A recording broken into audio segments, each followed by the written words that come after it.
Welcome to the Voices of Otolaryngology podcast series, where we spotlight diverse perspectives and insights within the field of otolaryngology. I'm your host, Rahul Shah. Let's jump into it. Welcome to Voices of Otolaryngology. I am super excited today to be here with Dr. Matthew Bush. This is his second recording, so you're an alumni, Matt. Welcome back. Thank you, Rahul. Good to be with you. Do you kindly mind reorienting our members to yourself, where you are, your specialty, and then your academy roles? Dr. Bush, please. Absolutely. Thank you.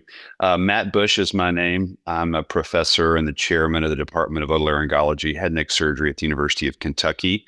I'm an otologist and neurotologist by clinical training and clinical practice. I have had the immense pleasure and opportunity to be able to serve the Academy and its members as the coordinator of research and quality. Relatively new role. I'm in my first year. Haven't been fired yet. So far, so good, but very thankful for this opportunity to be involved in this impactful role. Yeah, thank you. For those looking to get involved with the Academy, the coordinators are the ones that roll up their sleeves and keep everything moving. I have so much gratitude to all of our coordinators. We have a handful of coordinators. There's open applications. There's an interview process, and Dr. Bush sealed the deal. It's been my honor to work with him. I don't want to get into his practice and his research, which has been revolutionary and groundbreaking based on hearing healthcare. Listen to our prior episode of Voices of Otolaryngology where he goes into it. Today, Matt, I want to talk about four letters, CORE. What does that mean to you? The CORE Grant is all about careers on the move. The Career Grant Program, the CORE Grant Program is really a signature program that from the research and quality aspect of the Academy that is immensely impactful, not only in the research that it funds, but the researchers whose careers are really moving forward thanks to the CORE Grant Program. So you've told me you've had an interesting journey with CORE grants, probably unique. Could you tell everybody how you've been involved with the program?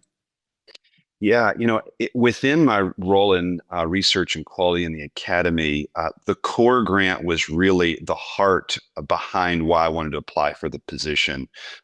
There's so many impactful things that the Academy is involved in research and quality, from the Regent program to the evidence-based work that goes on with Cochrane scholars and evidence-based products and guidelines. But the CORE Grant program is really something that I feel a direct connection to, because my career has been changed thanks to CORE grants. I got a CORE grant when I was entering into my fellowship, my neurotology fellowship at Ohio State, was funded through the American Hearing Research Foundation, the Wiley Harrison grant, which was a $25,000 two-year grant. I was funded from 2009 to 2011. And that was, a paradigm shifter for me, just to figure out, how do you even write the grant? How do you enter into this academic competitive environment? But the Academy really has such immense infrastructure and support to be able to provide these opportunities for people that are in really vulnerable career positions to help propel them forward. And honestly, getting that grant funded set me on a career for research success. So CORE, CORE.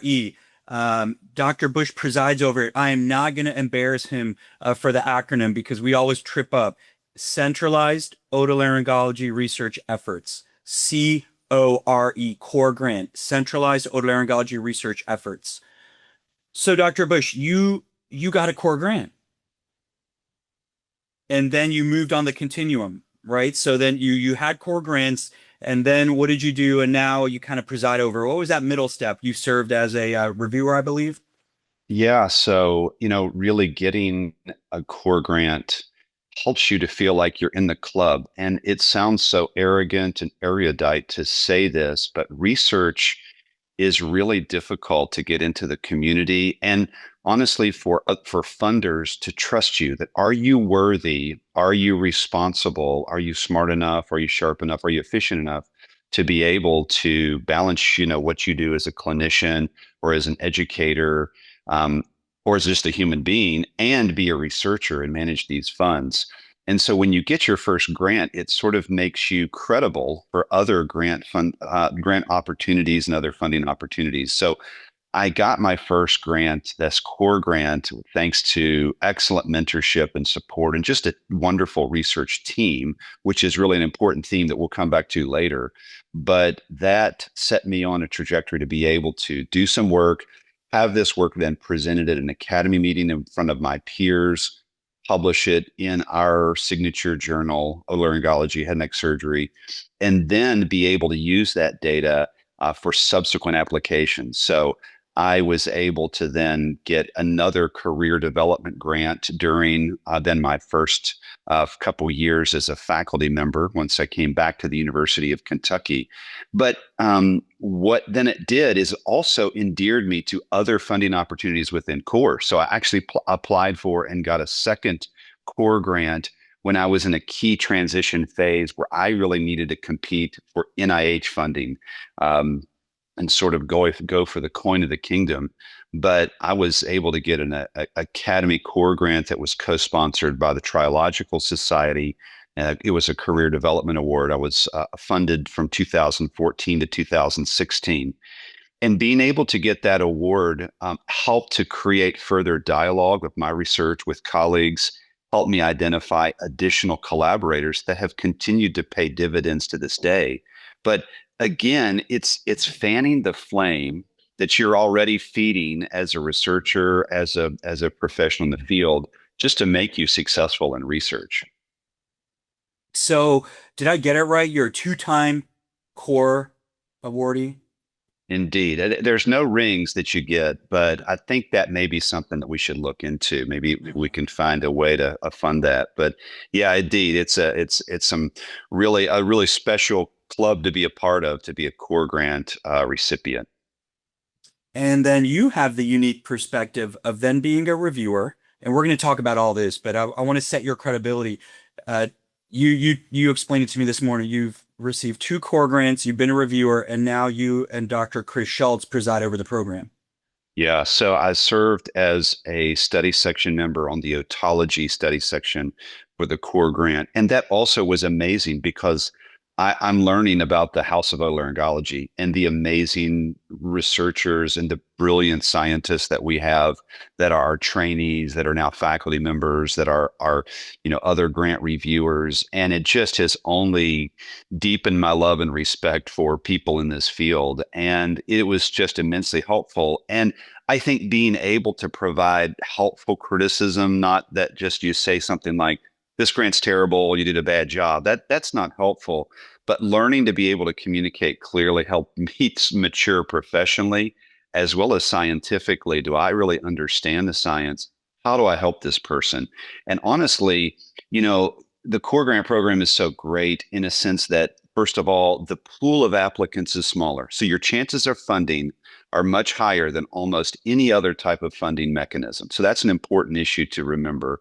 But secondly, you've got your peers who I would hope, in a general sense, that we're for you, that we got your back in a sense that otolaryngologists care about the field of otolaryngology. Yes, we want to fund the right kind of science that's going to be impactful, and there's competition, but we want to give you helpful feedback. So that really has helped me mature within the field of otolaryngology and just help me want to help others. And then, as I said, having this opportunity as the coordinator that is responsible for the trajectory, the direction, the impact of CORE, I care that much more about it because now I've seen all the inner workings. I have seen the amazing people within the academy, our staff that coordinate and run this core program.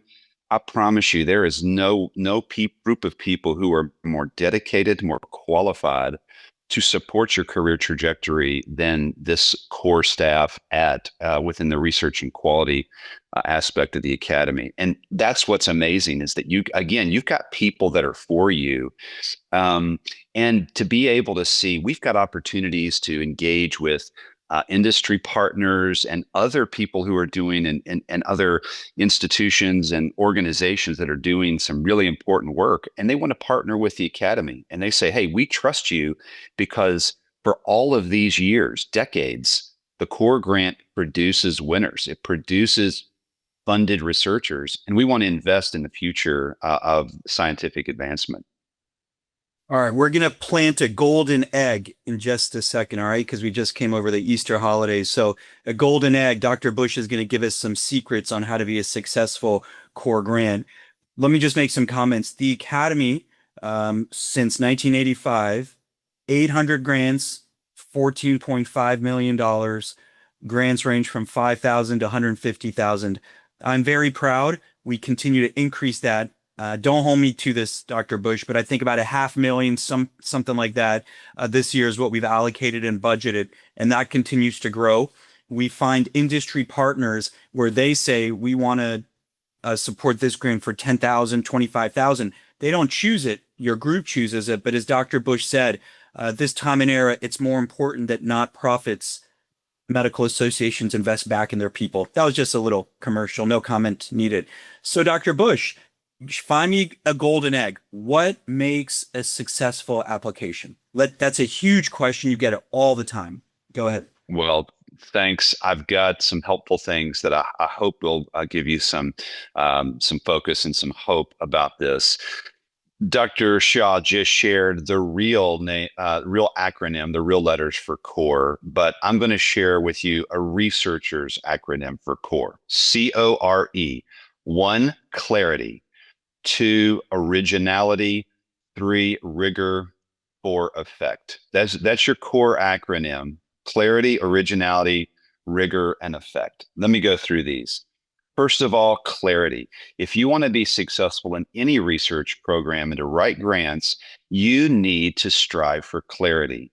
And when it comes to clarity, you have to realize that you're not writing this grant for your grandmother. You're writing this grant for a stranger. And you don't know the stranger. The stranger doesn't know you. And you want to take them on a journey. You want to tell a story. There's similar elements of clarity and writing skill that is involved in producing really meaningful manuscripts that are publishable. So this is a ubiquitous concept in professional research and academia, is that you need to be able to tell a story, and a story, has to start with that there's a big problem. There's a problem, and there's high stakes. And that, guess what? A hero has just entered into the story. That's you. That is your research team, that you are the right team who've done the right work. You are prepared to deal with this problem. And guess what? You have the right strategy, the right approach to deal with this. And then once the dust settles, you've finished the work, the field will be changed. The problem is dramatically changed or improved. And I think it's really important because when you look at a research grant, you often become kind of overwhelmed thinking like, wow, I have to come up with 12 pages, single spaced 11-point font. These walls of text are just oppressive and overwhelming. But just don't lose the story. That is what is the most important thing. And I'm telling you, the people that are reviewing these, I've done it myself. My mind and my life was clouded and filled with lots of other competitive things that are trying to take up cognitive space. When I see a grant that really takes me on a journey that's telling a story, and that this is a team that's really committed to try to change the narrative and deal with this big problem, whatever that may be, hearing loss, head and neck cancer, chronic rhinosinusitis, whatever it might be, you're the right person to do it. But just be clear in your writing as you take people on this journey. Originality. All right, so I'm going to pause there. Okay. Because it's just a break for everybody. Let you get some water. Cool. That was the pause. All right. So clarity, clarity, clarity. I got it. All right. Originality. Go. You got to be innovative. You need to be creative and innovative about what you do. And you want to be an original. You're a unique person, and you're going to try to present yourself, your approach, your team, and maybe the population that you have access to, that you're original and you are the best person or best team to be able to conduct this work. So that's being able, in a very clear and succinct way, present your prior work or the work of your team, because as you submit this application, you are one and the same, and their CV as co-investigators or co-PIs are, attached to you. And so you're connected, but highlighting that and telling people, don't be, modest, but you also don't have to, you know, inflate the truth. But the reality is that you need to be original and clear about how you're taking an innovative approach.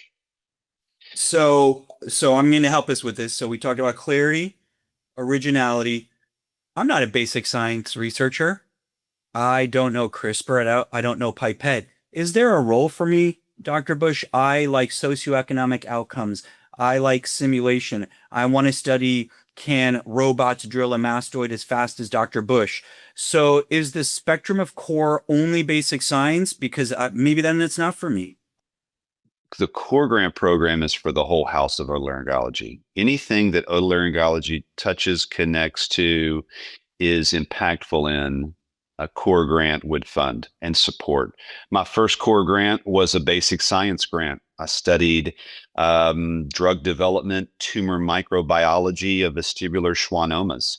And, that's not what I do today, but it's what I needed to do then. It was what was important then. My second grant, my career development grant, was all about rural hearing healthcare and a clinical research study involving patients getting access to care. So I myself have been on either end of the bell curve in the variety of types of grants. So absolutely, all are welcome to apply and can find a home. And we've got the reviewers, the experts of the field, on these study sections that will give you the feedback that you need. I promise we're going to get to rigor. But one more thing, I think it's really important. I'm on the website, and CORE is not the academy. CORE is the House of Otolaryngology, as you said. I don't want you to forget one of our friends, so I'm going to read off the website. The Academy, Eli Lilly sponsored, ISSS, International Surgical Sleep Society, SFA, Snot Force Alliance, AHNS, American Head and Neck Society, Association of Migraine Disorders, American Neuro-Otology Society, American Rhinologic Society, and American Society of Pediatric Otolaryngology. Dr. Bush, can you explain that for members that are involved with CORE and members that aren't? What does this mean? Why do we have all these other groups?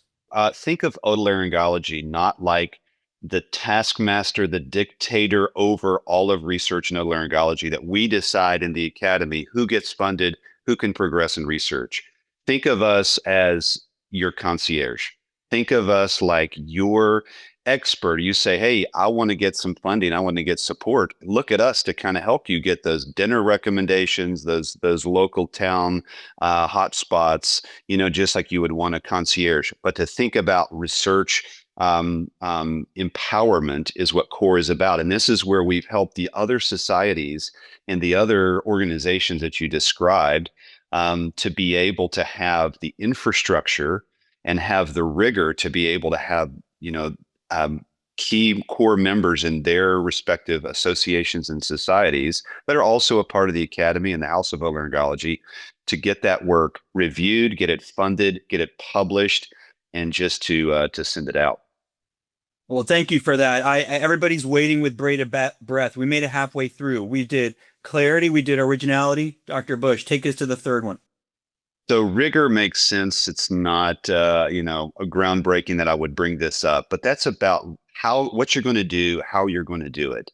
And that's going to be about taking 2 to 4 very specific research aims that are independent of each other. That means if your aim one fails and is a disaster, that you cannot do aim two and aim three, but it at least has some independence, but yet they are unified and they work together in harmony, connected to that story that I talked about, because you're writing with clarity. So this is the work that I don't know what you need to do. And I don't know if it's a Western blot or some other type of analysis at the bench. I don't know if it's some type of prospective trial that you need to run, but work with your team to come up with a very clear, innovative, rigorous plan to be able to produce the evidence that you need that's going to change that problem. So rigor is critical. Dr. Bush, I'm fired up. All right. So I want to study. I know this is going to scare you. I won't do this core. If somebody wants to do it, Dr. Bush can help them. I want to study robot tonsillectomy. I'm just making this up. And the clarity is, can the robot work through the oral cavity to perform a tonsillectomy? I think it's original. And rigor, you just said we need to have aims that are independent. So help me, let's help our thinkers. So one of them, does the robot have the mechanics and articulation to work in an oral cavity? Maybe we build a model for that. Then that's aim one. And then aim two, does it have maybe the ability to quickly switch instruments and stop a bleeder? I don't know if that could be an aim two, but is that what you're saying? The aims have to be independent. And you can riff on that robot tonsillectomy, and we'll give you credit. Yeah, I mean, you can totally do work in any area, and it's all tell a part of the same story, but they can give you different pieces of the puzzle. For example, you could start with, I think as a clinical researcher, of what if you did a focus group or some qualitative work with a group of patients to think about, what do you think about, technology, robotic work within, pediatric ENT surgery? A robot being involved, does that sound smarter? Does that sound scary? Because you want to know that. You want to think about the patient's perspective as a part of this as well. So that could be an aim. And then you recruit patients as a part of a feasibility study. And then you look at a clinical outcome. And then you could have a third aim to say, what are the real challenges to actually implement this? And you look at a lot of things like, what was the setup time? What if the robot goes down? Is there a backup? Or do you have, you have to cancel the rest of the lineup of tonsillectomies? Do you switch? What is the implications of that? So those are all things that are part of the big story, but yet they're unified and there's harmony amongst them, but they are independent in the methods and the conclusions that lead you to. Wow, you are so good, man. I just threw that there now. I mean, you're going to get me core funded. This is going to be great. Clarity, originality, rigor, and then Effect. This is all about the what results, what you're producing, the so what and what's next is what the effect is about. And so it's not only about the evidence that you produce. Is it publishable? Is it meaningful? Will it lead to you getting a bigger grant, more funding, more opportunities in research? But also, we think in Core Grant about you, the grant recipient. What's next for you? Does this help you succeed? Does this help you get the career job or opportunity? And honestly, we can't do the interview for you. We can't write your NIH BioSketch for you in research and quality. We probably would try, but we wouldn't do a very good job. But the reality is that what we care about is also though your success. And so there's accountability and support that goes from the core side of things. But we need you as the applicant to be able to articulate what really matters about what you think you'll find out. And if you don't find out, that those results, what will you do? And then how does this also impact you, especially these career development opportunities or career development awards? There's big components of the grant application that's about this is how you are maturing and growing as a scientist in the field. So you want to document and clearly describe that effect, the so what and what's next. yeah, the website has so much information. You can start with a $10,000 grant. You can get $100,000 grant. You can go within head and neck, ASPO. There's so many different ways to go. It's pretty exciting, Dr. Bush. So clarity, originality, rigor, and effect. That's core married up to the centralized otolaryngology research efforts. So tell me, you've taught me how to write a core grant. I was not in the room. What is it? What does they say from Hamilton? You're the one in the room where it happens. So y'all came together in Dallas. So then what happens? We write the core grant, then it goes into a black box and get magically picked out. No, no, no. there's a rigor, and there's a whole process. I was blown away by what you all did in Dallas. You literally sequestered in a hotel room directly from the airport. And walk us through what happens in those in the ballroom. Yeah, so the core grant review process is, just a time-honored tradition because there's people that, again, are for you, that are on your side, that are in otolaryngology, and we don't have conflicts of interest where we can't ethically and legitimately review grants. But the reality is that we really want to see the field move forward, and so we feel committed. Some of us are core grant recipients, some of us NIH funded, some of us just brilliant clinicians who have the right perspective to evaluate these grants. But you've got a room of individuals for each of these different topical areas that are meeting together of different career levels, different institutions, with a study section lead who are going to be able to review the grants. There's a lot of work that's done before people arrive in Dallas for the grant review, that each of these grants are reviewed by three different people, as well as likely the study section lead, and have reviewed them, have given the pros, the cons, the critique, given numerical scores. Decisions are made based on the number of applications on the scores, how many actually need to be discussed in great detail. Every grant is mentioned, every grant is talked about during the study section, but some of those grants that are sort of in the more fundable range of the scores are going to be talked about in the tiniest of details. And it's really amazing because someone comes in and says, this is really not fundable. This is not going to work. And then there's a great discussion with the group. And that reviewer says, well, I've learned something. I didn't realize that perspective they were coming from. I didn't realize how unique what that was. Minds change. And then that grant then becomes a fundable grant. So it's really a magical experience because, again, you've got people who really care, who are putting in the work, that are your peers and your colleagues doing it. And you sit there, you work as a group, you, I guess the word is score or evaluate the grants, correct? And then walk us through a little bit what happens from there. Do you choose all your best friends? Do you choose everyone from your university? It's blinded, it's fair, it's equitable. It's an amazing process. I'm just being Yeah. facetious. So It's a the terrific, people, really rigorous process. absolutely, it's the truth. If there's anyone with a conflict of interest, they're excused from the room during the discussion, and then they're not aware then of sort of that priority in the score. And we're not writing checks at the end of that meeting and high-fiving. We are basically doing our best to kind of give the order and the scores, a final score, and we present that to not only our core leadership and our staff, but then we communicate with the funders and say, look, these are the scores. This is what we view as, the best grants, and that they would then kind of make some of those decisions. So it's a collaborative process in making these decisions. And there's just, as I said, there's not one taskmaster dictator that says, you succeed, and then go back to the drawing board. It's a concierge that's really supporting and hoping, and we're giving everybody feedback, and really helpful critique and constructive criticism. Yeah, I can't believe even in the 5 minutes now you've emboldened me on my robot tonsillectomy. You gave me three good aims. So maybe if I do the iterative process during the time of my contract, maybe I'll get funded. So give me numbers. I believe in full transparency, and we work for our members. I don't know if you and Dr. Schultz are able to talk about it, but you can round up or you can give rough numbers. Do we have 10 applications? Do we have 10,000? Walk us through that funnel a little bit, to the best of your ability, Matt, because I know there's sister societies we work at, but just walk us through that funnel, the call for interest and then how it goes down. Yeah, I think there are probably in the low hundreds in letters of intent, and that may vary from year, but it's usually over 100. There are tens of applications.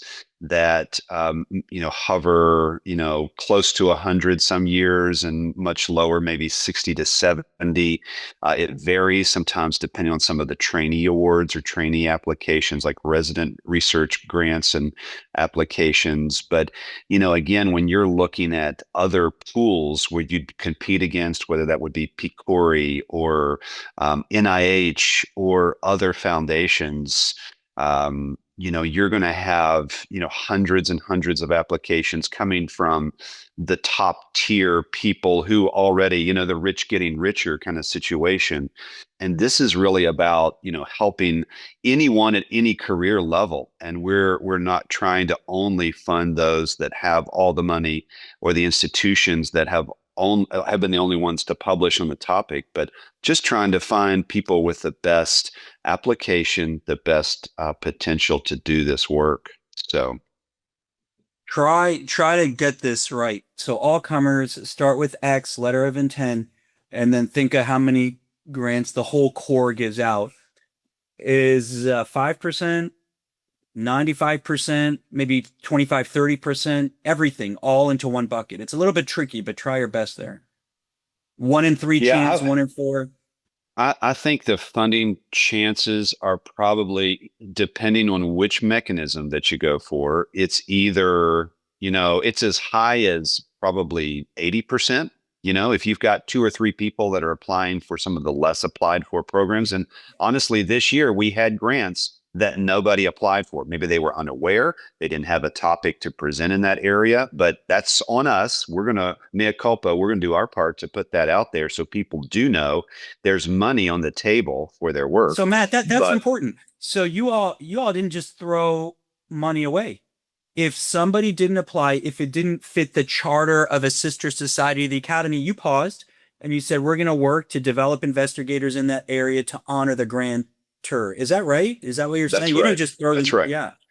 Yeah, we're not trying to be stingy. We're just trying to be responsible. We want to be service oriented and fund the people in this community of otolaryngology, but we also need to be responsible to the funders and know that they're investing wisely in an organization and researchers that are going to take this seriously. But I would say, 80% in some of these less applied for programs, and maybe more like 10% in the really, really heavily applied for. Some of the resident applications, but still, 10 to 25% funding opportunity. And the more that you apply, if you reapply again, your chances are going to go up if you've addressed those concerns. Maybe you were 10% year one, but then you're going to go up to probably 30 or 40, maybe 60% chance of funding, the second go around.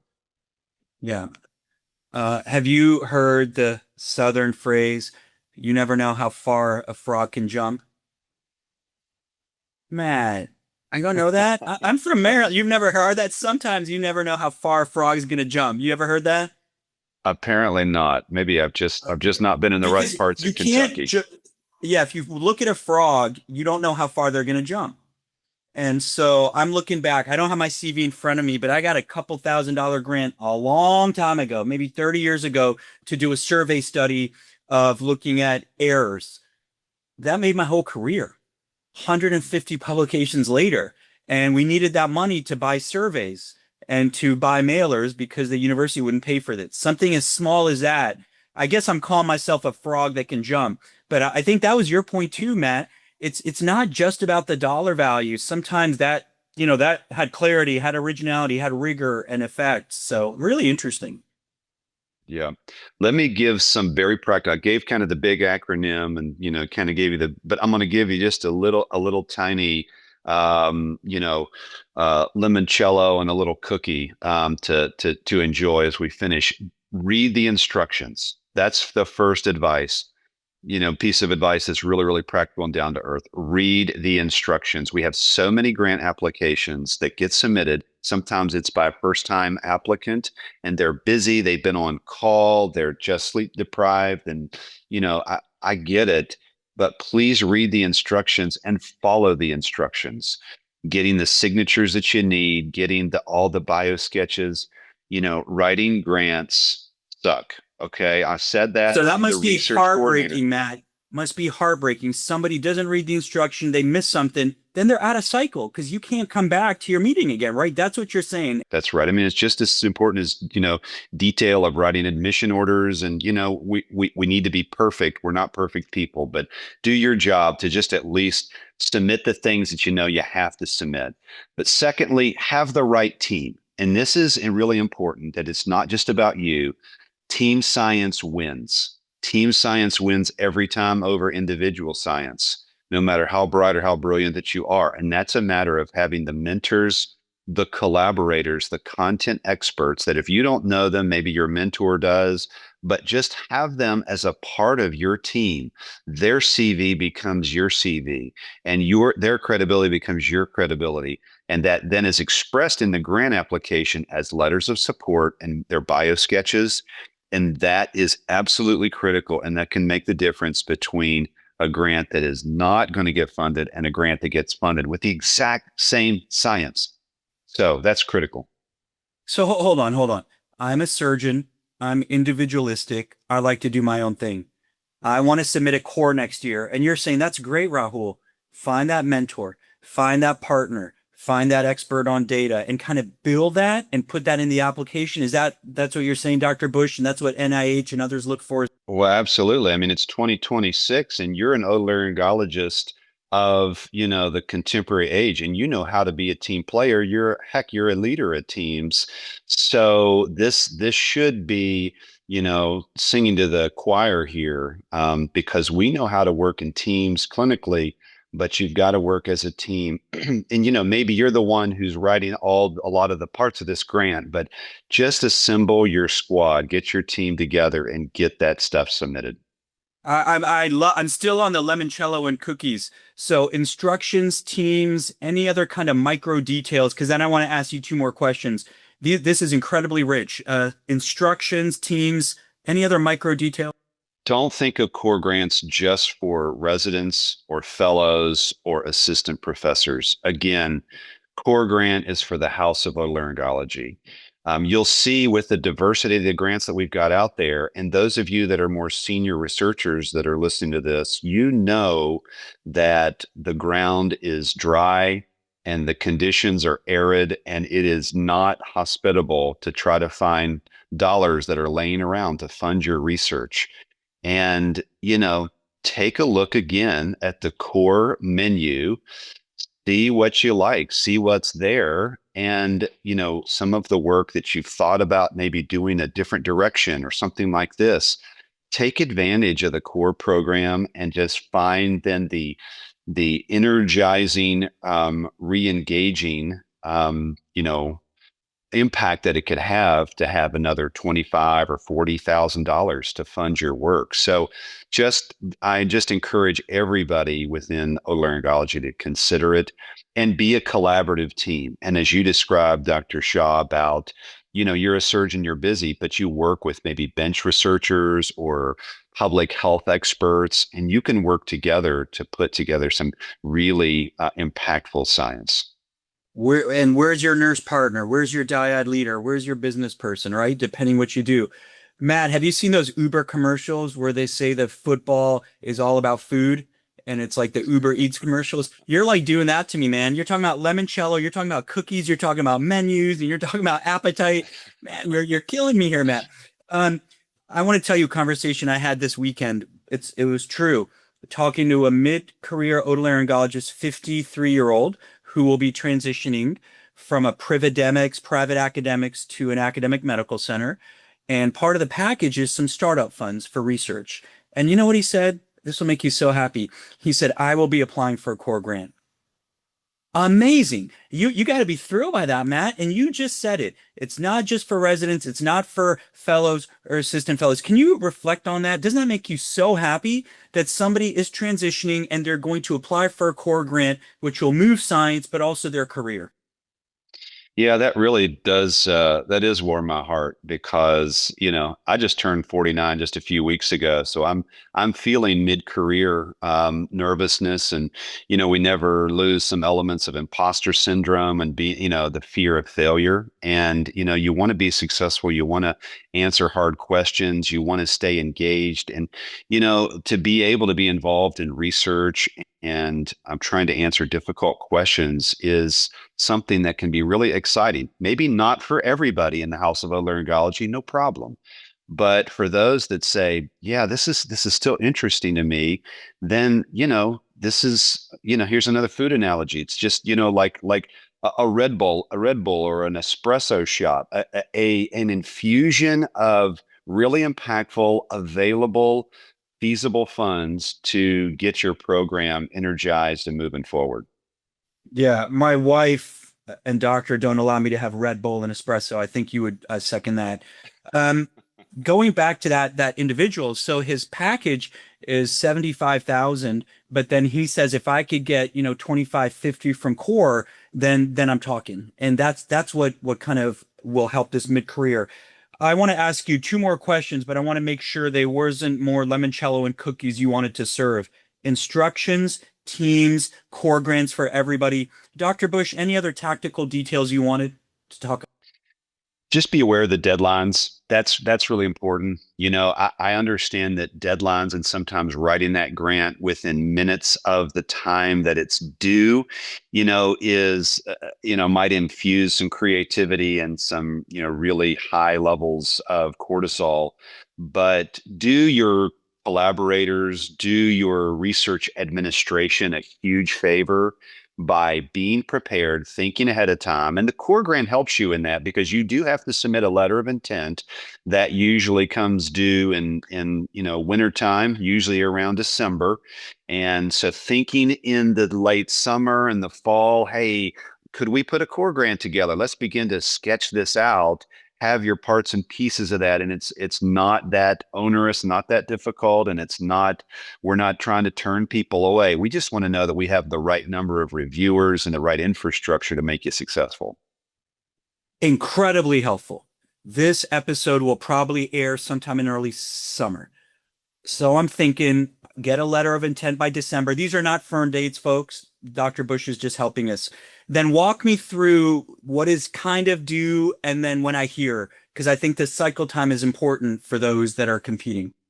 Yeah, so you don't want to just write your grant just after you've submitted your letter of intent. Hopefully, you've already been thinking about the details, been starting to get together some of the components of the application in the fall, in the winter, November, December. Get that letter of intent submitted, and then hit the fast lane to get all of the things finished up, to get it reviewed, to make sure that you're getting the signing official. This is honestly one of the most challenging things and heartbreaking is that if you've got to get a signing official or like a department chair to sign it, um, they've got to get that signed. And I promise you, I sign every one of my faculty members and residents, and I'm always available because I'm a core evangelist here. But the reality is that January is when the grant's going to come due, and if you're a minute past the due time, you're not getting it submitted. I mean, it's got to be done by the deadline. So that's really critical in that deadline. And then when do we hear back? If and don't we're not going to hold you accountable. You can give month, you can give season, but everything's tucked and tied by January. Then I'm the researcher, and then I wait. How long do I wait? You 1 or 2 years? How long do I wait? Not not that long. Thankfully, we're more efficient than some funders. But March is when the core study section is going to meet together. The reviews will happen in late February, in early March on their own before the core grant study section meets. They meet in March. And within weeks, they get the feedback finalized and finished up, communication with the funders. So usually people are hearing by May, June, something like this. April, late April, May, June. I would say May is kind of the sweet spot of when people hear. Thank you, Dr. Bush. It just really helps people. I've got two now. I've made it three more questions. I'm sorry. I'll be very cognizant of the time for our listeners and for you. So I'll ask these quickly. Letter of intent. So Does it say like, I am Dr. Shah, I am the man, I'm going to study robot tonsillectomy, fund me? No, that's not a letter of intent. What is a letter of intent? Can you quickly just Yeah. walk people through it and how much ideating and specifics do I need on that? And could you give me a resource? Does NIH have instructions about letter of intent? So the letter of intent is in a very professional way telling the reviewers and the core grant staff who you are, what you're going to apply for, and what you're going to do. And in a general sense, there may be some nuances that are different between different funding opportunities, but basically it's a bio sketch. There is an NIH template for that. There are templates that are available on the proposal central that we utilize that you can download and your mentors can give you support. And again, we're your concierge. We're for you. So you can reach out to any one of us. You can reach out to me, even if I have nothing to do with your research. I don't care because I care about you and I care about otolaryngology and the research in our field. We'll help you with the components that you need.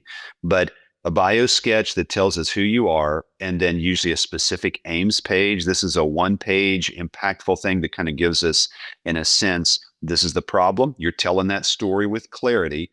This is the problem. This is the innovation of what we're going to, do, and then this is the methods, the aims, and then the so what, and then you're describing which mechanism you're applying for. So it's really not that onerous. We're talking 1, 2, 3 pages, in general. And then from the LOI, do we hear back saying proceed, kid? Or no, we don't hear back. We just proceed. In general, it's an open door. You get feedback that we've received it. This is now this is the deadline. Please be aware of late applications will not be accepted. You'll sort of just be reminded of the instructions and the process for uploading the attachments and things like that. But yeah, it's going to be, welcome now, into the inner sanctum and carry on with proceeding with the grant application. So again, we're not a gatekeeper. We're not like, no, this doesn't matter. This isn't interesting.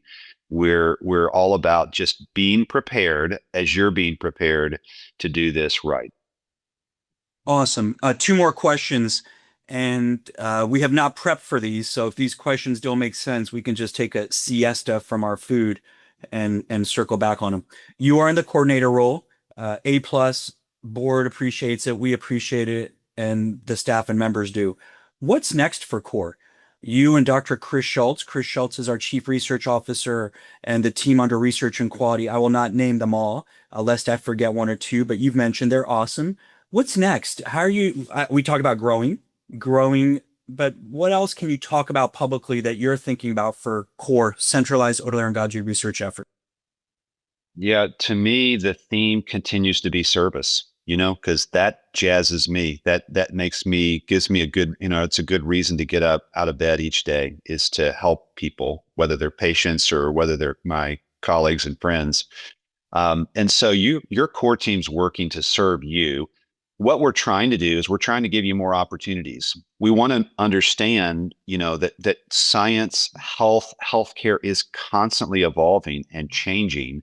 And how do we find the right type of funders and the right type of support financially to be able to, investigate some really cutting edge research? Maybe that's genetic hearing loss and trying to do gene therapy and reverse, pediatric genetic congenital hearing loss from a really innovative grant funding mechanism.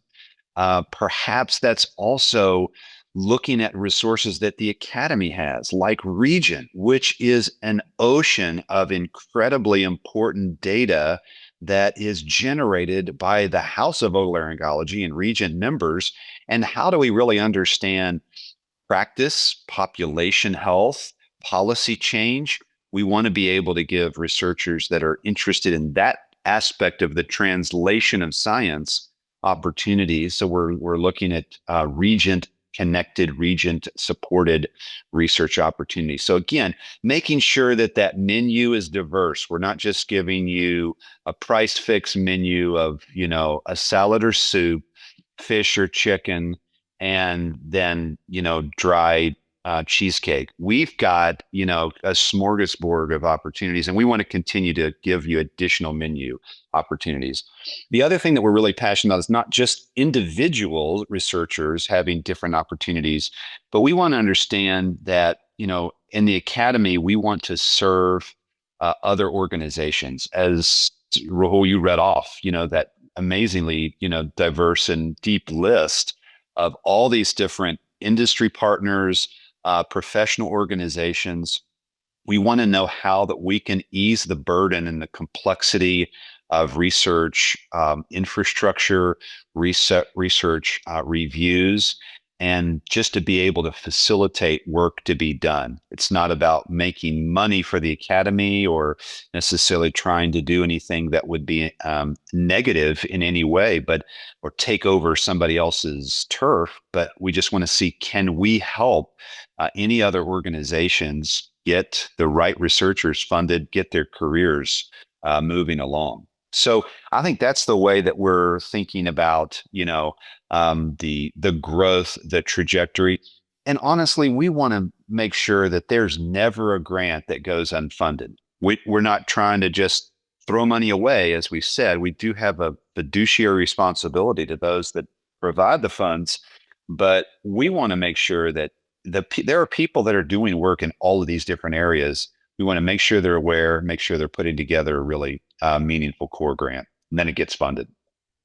This has been absolutely amazing. I've learned so much, and it might be one of our longest podcasts, which shows where my heart and bias is when we think of the academy. And as you said, during this time of low funds, it becomes very important. We're going to end with a game. So this will just take 30 seconds, I promise. You know how I roll, Dr. Bush. You know my high-low buffalo. So I'll talk for a second so you can think about it. What has been your high with the core program, the low with the core program, and the buffalo? The buffalo is like the zebra or unusual thing. Like Dr. Shah, the EVP, submitted a grant for robot tonsillectomy, and it was so bad, and you didn't have the heart to tell him that it sucked, and you canceled it. High-low buffalo with the core grant program. What's been the high, Dr. Bush, over your whole career, or even in the last year, or even at your December meeting, your Dallas meeting in March? Dr. Bush, the high. Yeah, the high for me is seeing core grant recipients come back and be a part of the core grant study section. To me, that is about legacy. That is about the proof is in the pudding. It's right there because you got those people that started as a resident or as a fellow and thought, I don't belong in this field. And they got funded, and then they got funded, and then they got funded, then they got promoted. They got on a core grant study section. To me, that's amazing. And that makes me so happy. The low Hold on a points. sec. Hold on. I'm going to go on that. The high, and you and Dr. Schultz had mentioned this. Many of our Neal lectures, which is the highest honor, it's a endowed lecture at the Academy on research and quality, were core grant winners. A high proportion. Is that crazy, Matt? They just started Yeah. homegrown.